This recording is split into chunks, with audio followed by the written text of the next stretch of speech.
మనకి దేవుడు ఎన్నో వాగ్దానాలు ఇచ్చారు కదా. ఆ వాగ్దానాలన్నిటినీ మనం ఎలా సిద్ధపడాలి? మనకిచ్చిన వాగ్దానాలు ఎలా ఉంటాయో తెలుసా అండి?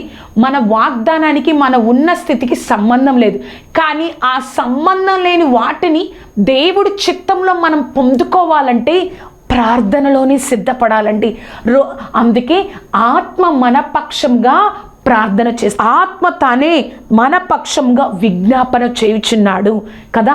ఆత్మ మన పక్షంగా విజ్ఞాపన చేస్తూ ఉన్నప్పుడు మనం ఇంకా ఇంకా ఇంకా మనం ఆ పరిశుద్ధాత్మను మనల్ని బట్టి విజ్ఞాపన చేస్తున్నప్పుడు మనము కూడా ఆయనకి లోబడి ఆయనకి సమర్పించుకొని ఆ యొక్క వాగ్దాన నెరవేర్పు కోసం నువ్వు ఎలా సిద్ధపడాలో, ఏ విధంగా ఉండాలో, ఎలాగ నిలబడాలో, ఎలాగ దేవుడి యొక్క వాగ్దానాన్ని పొందుకోవాలో నువ్వు ప్రార్థనలో తప్పితే ఇంకెక్కడ సంపాదించుకోలేవండి.